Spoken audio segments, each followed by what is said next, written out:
you're always a chance when you're only 4 goals down, but it didn't. We were just outplayed. So we'll obviously focus a lot on what we need to improve. We've understood for a little bit that we've got a few holes and we've got a few problems, but I don't often spend much time talking about the opposition. But gee, I thought they were good. Like, you know, even when we were fighting to get our chances to get back into the game, we couldn't execute sort of going forward. Their tackling pressure. And it wasn't just their tackling on both sides of the ball. We weren't able to tackle them. You know, obviously they've got some class players in there. You know, Cripps was dominant. You know, Walsh was really good, but just, you know, their ability to be strong in the tackle, but then really tackle us. We couldn't get any clear ball. So, you know, our skill execution was off, but obviously a lot was to do with them. Sort of think through the game, and they did everything well. You know, and everyone knows that they've got some really classy players all over the ground. And even Mackay and Curnow, it wasn't as if, you know, they just jumped up and took contested marks, you know, 15 metres out from goal. They just did it, you know, in the contest. And I thought that was the way it sort of seemed to play out a lot. You know, we got a bit of a sniff. Their pressure was really good. We looked in reasonable position in certain contests, but they were just too good. Yeah, it's as good as I've seen a team play against us for a long time. Never quite get yourselves right back in the contest in the end. Yeah, I think the glass half full answer is we gave ourselves a chance to win, but I don't like to compare ourselves too much to the rest of the competition, but my observation, you know, watching virtually every game every week, is that every team has had one of those days this year where they just couldn't execute, or it didn't look like us. It's as bad as I've seen us play for a long time. You're talking about just the error, like Clanger's kicks out on the full way the ball was moved? Plus. Like, it was just, there was a combination of things that, you know, added up to a lot. But, again, sometimes you have those days and you hope they're rare and you lose by 70 points. So to Roger's question, I thought we hung in and we gave ourselves the chance to win. But every time we looked like drawing level, we'd make another error. So I think their kind of hustle in and around the ball was really good. That's their game. They, you know, support the contest, and I think especially early in the game they were strong there. But gee, we gave them a chance with the way we used the ball, and the way we just sort of failed to put them under pressure. And they've got too many good players to let them play the way they want. Did you find that their pressure was also quite intense today? And in and around the ball it was. Yeah. But we thought that. Can't remember what their win-loss was, but when they were losing relatively close games, you know, up at half-time, against Bulldogs, against Hawthorn, you know, they're pretty good at that. But yeah, so you've got to challenge them in a different way. It's kind of like saying, do you want to play tight in the clinches against Cripps? You probably lose that most times.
G'day guys, how you going?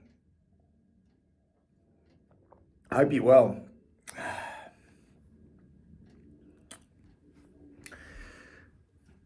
Winning is sweet. It really is sweet. And really winning is everything in this game. It's a competition. Oh yeah, it's a competition. You need to be winning a hell of a lot more than you're dropping. And after 7 games this season, there's not one team in this comp who's undefeated at the moment. I don't know if that's been the case. I haven't gone back through the records. When was the last time that after 7 rounds well, in fact, was it after 6 rounds or 5 rounds? I'm not quite sure. But yeah, there's always seems to have been a team at the top of the ladder that sort of had a magnificent start to the season. But you've got to be winning a hell of a lot more than you're losing, because that's the name of the game. It's as simple as that. But what makes it sweeter for us is I've been kind of setting myself for an opportunity after falling short against the Bulldogs, Hawthorn and Collingwood. I see the Richmond game now as a bit of an outlier. But I was sort of wanting the Geelong game to come around, I wanted it to come around. And we did play some really good football against some lonely rate teams and just showed that we were far too good for them, but took them to the sword. But there was almost a sense of flat track bully about those performances against the Eagles and North Melbourne. But they were consistent performances right across 4 quarters, and we wanted to see whether any of that could be translated against a top-notch football club. How good Geelong are as a team at the moment, they're good. They're good. We're just going to have to wait and see on that. They've got some probably areas of concern, just like any other club in the competition. But they're a great club. So I wanted to benchmark ourselves against top quality opposition. And we went out on the weekend and we just played a really strong brand of football. A really strong brand of football across 4 quarters. There were shifts in momentum within quarters, but there wasn't big drop-offs for a whole quarter or a half. You're never going to have the game on your own terms against a team like Geelong. And for us to be able to respond at different times in that game, particularly after half-time, was just super impressive.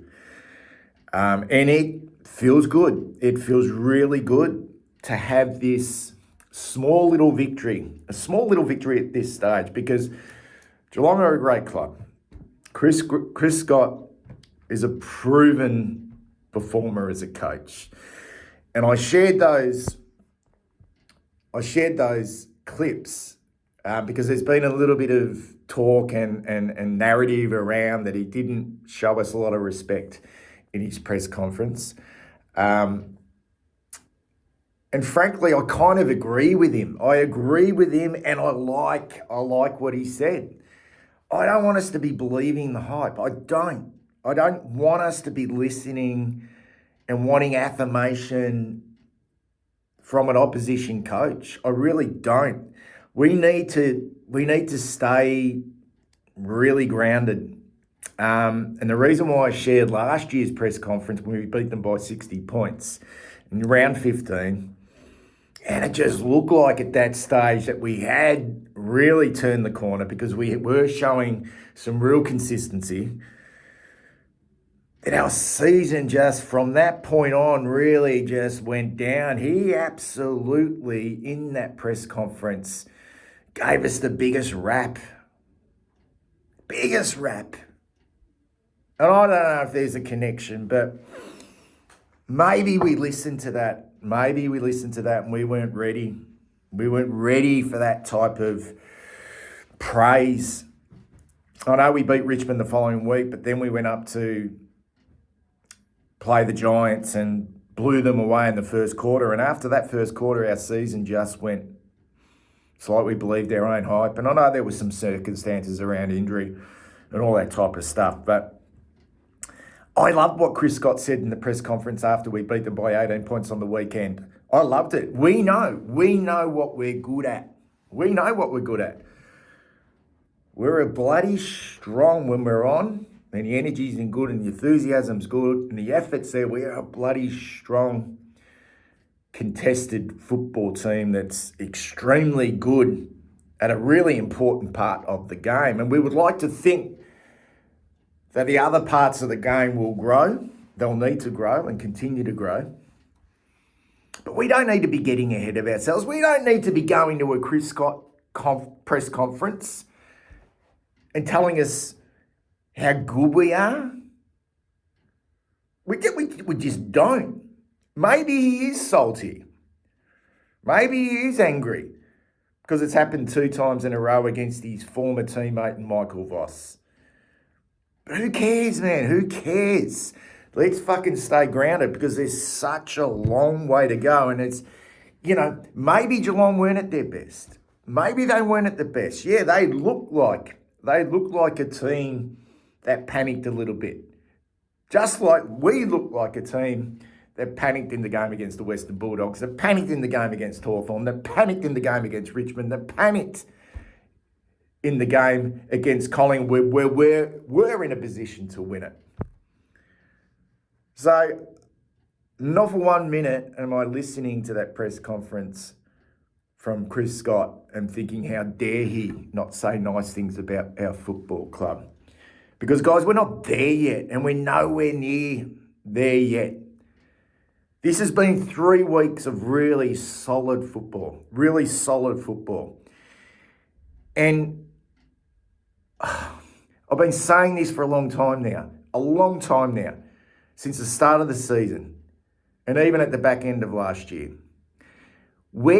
I'll ask you the question, where should we be at 4 years in to Michael Voss's tenure as coach of this football club? Where should we be at? Okay? We should be. You're not going to win every game of football. In fact, we've got to go to Adelaide this weekend, and there's a big possibility we'll drop that one. There's a big possibility we'll drop that game. Okay? But where we should be at, the start of the season was unacceptable on any level to lose 4 games in a row. That's unacceptable because that's not where we should be at. So you need to be bringing somewhere near your best quarter to quarter, and that is consistency within games. And you also need to be bringing somewhere near your best week to week across the courses of the season, and that's consistency as well. Now, we're building up a little bit of consistency now across 3 weeks, and you could even mount an argument, guys, that we've played across those 3 weeks, we've played probably 12 quarters of consistent football. Now, there's been a few little momentum shifts within those quarters, but it's been solid. All right. Now, we cannot afford to fall back in the trap of losing multiple games in succession. We need to continue to build on that consistency because that's where we should be at. Because we've shown we're capable. I mean, for fuck's sake, we've shown that we are capable. Sure, there are going to be some reasons, okay, for potentially maybe a drop-off at times. Okay, there could be, the fact that we now look like we're going to lose Jack Silvani and potentially Adam Chera. We lose Zach Williams. Our depth, once again, will be tested. But it shouldn't necessarily be used as an excuse, okay, for a real big drop-off again. So I'm not getting carried away by any stretch of the imagination. But, okay, you can't shy away from the fact that the last 3 weeks it's been super consistent in the way we've gone about it. Like, it's a pretty simple game, the way you go about it. And I was just like super impressed with everything about Sunday. I mean, I keep saying Geelong are a great club, and they are. They're a great club. I mean, fuck's sake, they're a great club. And does it irk me? Not necessarily. It doesn't irk me. They've worked bloody hard to get where they are. They've made really, really smart decisions across probably 25 years. All right? They're always put themselves in a strong position to contend. And they're extremely well coached. Now, you can probably sit there and go, Chris Scott gives me the shits. Who gives a fuck? His record stacks up. But just to have that small win again against them, fuck, it must irk them a little bit. Like, it must fucking irk them a little bit, particularly when we paraded out our 1995 premiership team before the game as well, and they had the highlights up on the screen of us doing a number against Geelong, and absolutely spanked them on that day back in 1995. And then again, all right, not only smacking them last year by 60 points, but then we've become sort of like their bogey team. I like it. It's only a small victory, but fuck it. It kind of feels good to be in that position. But it's just a start for us, because I feel like I know that Geelong, they'll be fine. They'll respond.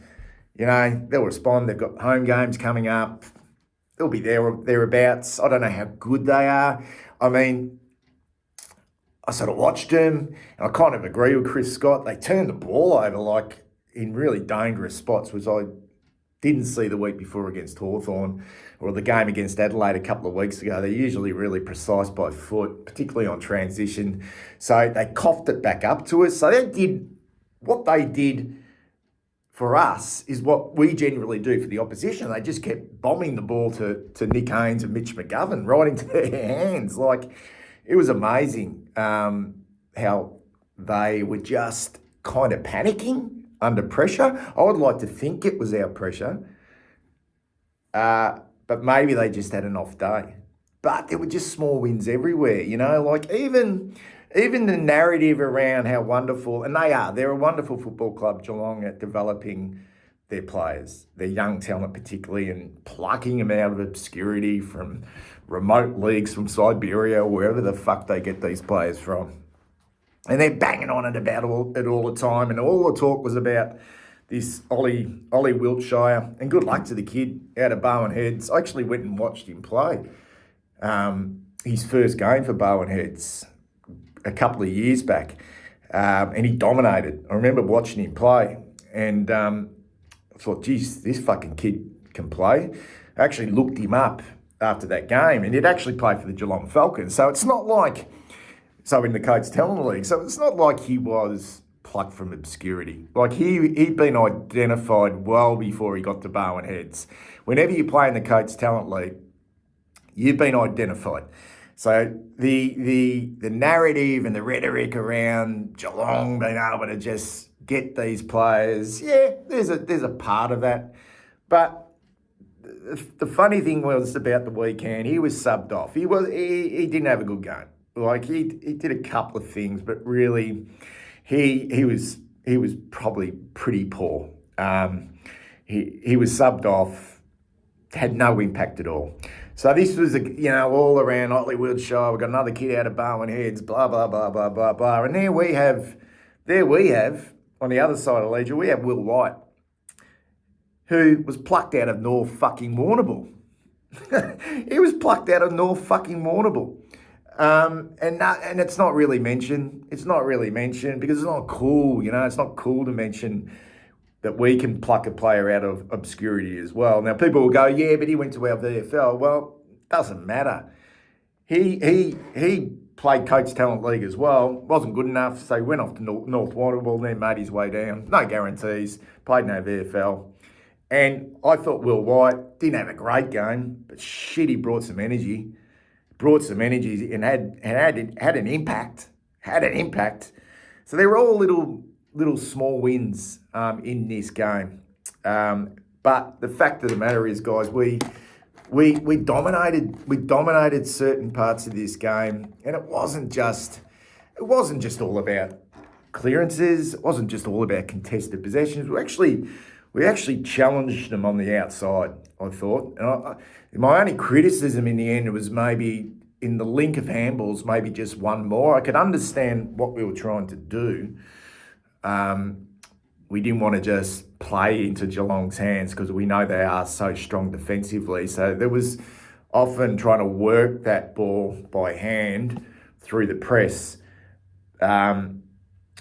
But I thought for the first time in a long time, and I didn't go to the game against North Melbourne. I certainly didn't go to gather round, but I did see this I think willingness to lower the eyes and be a little bit less reliant on our bigs in our front half. And I know Harry and Charlie had really good games, but they got their goals from really sort of the connection from our mids and our wingers inside forward 50 with precision kicks and kicking to an advantage, which made it really difficult for Geelong to stop them.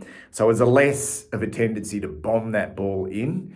But there's no doubt, when you dominate clearances, which we did in that first half, out of the middle of the ground, that we're going to be an extremely hard team to stop.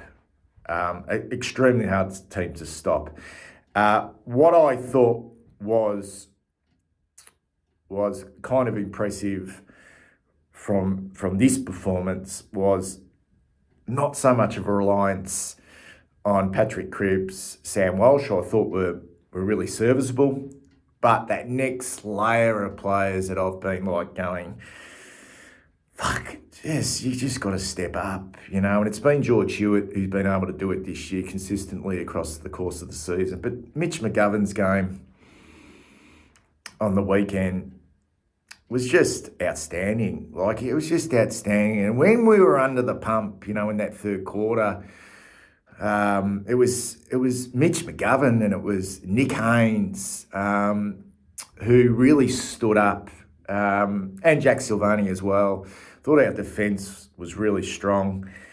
And for us to really move forward, we're going to need the likes of, when we lose Zach Williams now, but we need the likes of Mitch McGovern and Nick Haynes to become really reliable and strong contributors. And I mean reliable contributors, reliable. And I thought that was the most reliable I've ever seen Mitch McGovern play. I've seen him play some good football, but not as reliable and as hard as that. And his ball use was excellent. I thought he was fantastic. But it was a super win, guys. It was really good, but it can't just... we've just got to keep going now. We've got to keep going. And we're not going to... I keep saying this. We're not going to win every game. Not going to win every game. We can't afford to drop multiple games. We just can't. And there's always a worry with that because we've been there before and we don't know whether that's different now. We just don't know. We don't know if it's been different now because Jacob Woodring put it on the table after the Collingwood game. Are we mentally tough enough? Well, okay, let's see it now. Are we mentally tough enough? Because this game, as much as it's about system, it's about mental toughness. It's about fronting up week in, week out. Great performance. What I'm going to quickly do is go through each players, guys. Let us know how you thought about the performance. I will quickly before I get on to each players. I loved the day. I loved the past players and the way we celebrated what probably is one of the greatest teams ever. And I know they only won the one premiership really in 1995. I know a lot of those players from 1995 had also played in the 1987 premiership. That team in 1995 was incredible. They virtually, the players coached themselves in the end. David Parkin was a great coach, but he pretty much handed the keys over to the players in 1995 to lose only 2 games and to do what they did, to be able to celebrate that on Sunday before the game was just so good, so good. And it just shows you, for all those people, all those supporters, those Carlton supporters who are whinging and whining and fucking have a going at the club about a photo of Peter Francis on their social media page standing next to a couple of current Carlton players in the gym room and just saying, great to have 1979 Premiership player Peter Francis back at the football club. And then this is when we weren't going too well, and all the fucking certain section of the Carlton supporter group whinging and whining, going, fuck, we're living in the past. Oh, fucking no wonder the club's no good. You know who you are. I mean, I had one dipstick jump on here. Okay, he hasn't been back since. He actually threatened to maybe knock me out if he saw me at a game. How was that? Like, he threatened violence against me. About whinging and whining about the club celebrating and respecting past players. It just shows you. And God only knows what would have happened if we'd lost that game on the weekend. How many of these fucking sooks would have come out of the woodwork and said, oh, we're living in the past, we parade this, and then we go out. And it just shows you that you can do 2 things. You can respect your past champions, your past players, the teams, okay, beforehand, who've made the club, just like this group of players are making the club now. And you can forge your own journey. You can form your own story. And like, they're separate. Like, they're all together. But they went out and just fucking played football. 4 quarters of football. Did that what happened before the game affect them? Maybe it inspired them. Who friggin' knows? But I thought it was great. And on that, the tragic passing of the great Peter Bosustow as well. A childhood hero of mine. I had Jimmy Buckley, number 16, on the back of my duffel coat, and on the pockets of my duffel coat, I had number 9, Kenny Hunter from Western Australia, and his great mate, Peter Buzz Bosustow, number 4, on my pocket, on the other pocket.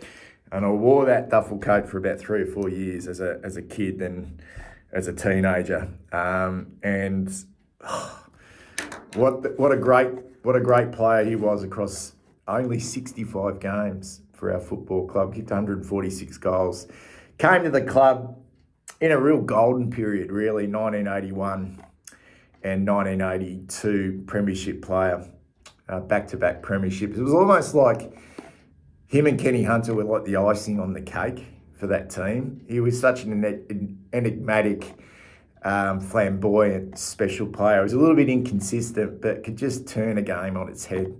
He really could. My memories as a young kid and then a teenager going to Princes Park and watching Peter Bosustow play, it's just etched. It's just etched. The noise generated from the crowd. Whenever Peter Bosustow went for the ball, particularly in a comeback, like there used to be like this Premiership quarter, the third quarter comeback at Princes Park, led by Wayne Johnson and Jimmy Buckley and Kenny Sheldon and whoever it was, but it was always like a Peter Bosustow moment, whether it was a snap over his shoulder or a high mark, and he was just, and to hear that he passed away at the age of 67 yesterday, a fairly long battle with cancer. The memories are always going to be there. But yeah, thoughts are with the all his former teammates, the wider Carlton community, and especially his family and friends. Very, very sad. And I'm glad we did. Apparently he I'm not quite sure if it's true or not. Apparently he kind of knew that we'd beaten Geelong on Sunday before he passed away, which would have been just great for him. Quite like, he kicked, what did he do? In 1981, I think he I might be wrong here. I'm pretty sure it was 1981. He got mark and goal of the year against Geelong. The mark of the year at Princes Park, and then in a final out at Waverley, he kicked one of the greatest goals of all time where he smothered the ball in the forward pocket and then kicked the ball around his shoulder against the Cats. Anyway, the great Peter Pizzusto. Anyway, let's quickly go through the players, guys. I haven't done this for a while. Jack Silvani, superb again. I thought he did a really good job on Dangerfield. I reckon the defenders sort of swapped and changed. Jerry and McCameron got away from us a little bit. Quite sure who was responsible for that, whether it was a breakdown in communication. But Jack Silvani's going to miss 2 weeks now that's the reports, with a broken hand. But just had a super start to the season. Just so safe. So safe. Thought Jesse Motlop was poor. Did not. Really frustrating game by Jesse Motlop. Really didn't impact the game at all and was clearly probably our worst player on the day. Liked the performance of the Hollands brothers. Ollie was good down back. Gave us a lot of drive. 438 metres gained from his 23 disposals. Just growing slowly. Still probably not physically strong enough, but he's growing slowly. Adam Shearer, another player that's been suspended. Maybe we appeal that. Another consistent game through the midfield. We lost Zach Williams really early in the game after he kicked a great goal. I thought he went off. I actually thought he when I'd heard that he'd been subbed out of the game, that he hurt his ribs in that contest with, was it Tom Stewart, who threw his arm around and cocked him in the guts? But it was his calf. He'll be out for a period of time now. I'm glad Lockie Fogarty hit the scoreboard and was a bit of a live wire in our front half with a couple of goals. Cripper was solid as usual. Mitch McGovern mentioned him, outstanding game. Arguably, for me, the best game he's played at the football club. Tom De Koning was well on top of Reece Stanley, probably for 2.5 to 3 quarters, and then Stanley, it looked like he was tiring TDK, and Stanley really started to get on top, and they started to control the clearances and the contested side of the game, Geelong, in that last quarter. But then he kind of felt like he found a second win, TDK, and thought he was really good again. I reckon Blake Acres is struggling a little bit, guys. He's not marking the ball well. A couple of times there he dropped easy marks. Just don't think he's covering the ground as well. Don't know if he's carrying some type of injury. I thought we rotated our wings a lot in this game. So did Geelong. Walsh had a great first half, a little bit quieter after half time. He started to look a little bit sluggish, but found a little bit late in the game. Durden, a little bit quiet, took a great mark, buzzed around our front half, but thought he was a little bit down on his previous performance. Elijah Hollands was outstanding. He was absolutely outstanding with his ball use, with his vision, with his creativity. Wiedering, I was very critical early in the game with Jacob Wiedering. I thought we pulled the wrong rein in playing him. He looked really sore. And he got caught that time out the back with Stengel. But as the game progressed, I don't know if he went off the ground and got the tape taken off and whether they were jabbing his knee or not. But every time he came back on, he looked like he was okay. And then, some of his efforts were outstanding. Thought he was really good. Geelong really didn't get a hell of a lot out of their second key tall. Shannon Neal has got a fair bit to go. He was really probably a bit of a weak link for them up in their front half. But Wiedering was as solid as a rock. Nick Haynes, similar to Mitch McGovern, outstanding game. Outstanding, really brave in the air. Read the ball beautifully. It was almost like Geelong were kicking the ball straight down his throat at times. I thought he did a good job too, manning up and locking down on Geelong's smalls. I know Close kicked a couple and Stengel kicked a couple and Manor had a really good game, but Manor had a good game more up the ground rather than in their front half. But he can kind of play, and McGovern's the same, they can kind of play tall and small, which is a bit of an advantage for us because we do seem to go quite tall in our back half, or it appears that way. Hewitt, amazing again, just a really good game. He only had 284 metres gained for his 29 touches, but that clutch goal at the end was just superb. To think that, to be so tired late in the game and for him to kick that ball outside of 50, it was such a big moment. He's been a terrific performer this year.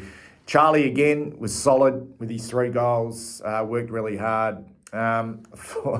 Matthew Carroll kept battling away. But his first half, he just had an absolute mare with his ball use.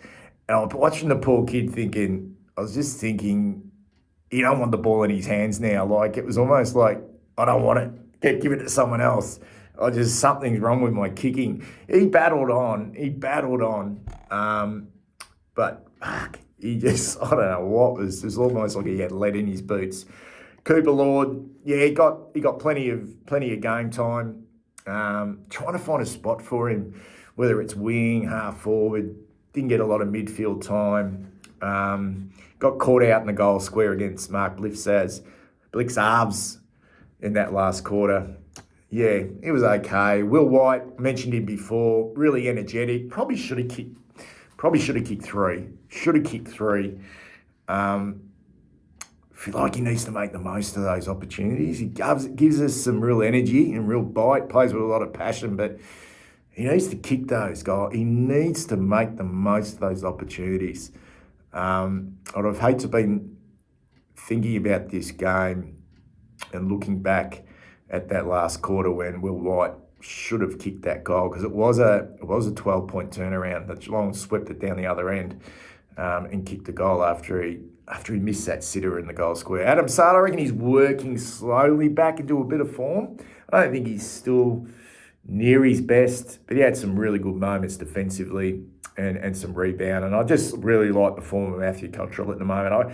I think one of the really good coaching performances on the weekend was taking Lawson Humphries out of the game. He was outstanding for Geelong in that first half. Outstanding. Can't he play? Like, he can really play, that kid. But we shifted Matthew Cottrell from a wing, and we kind of went a little bit defensive on Lawson Humphries. It's Lawson, isn't it? Yeah, Lawson Humphries. And he kind of, his second half, he didn't have the impact that he was having in the first half of Geelong. Anyway, guys, that's 32 minutes. 32 minutes. Take care, and I'll see you for the votes. I've got to do the votes tomorrow.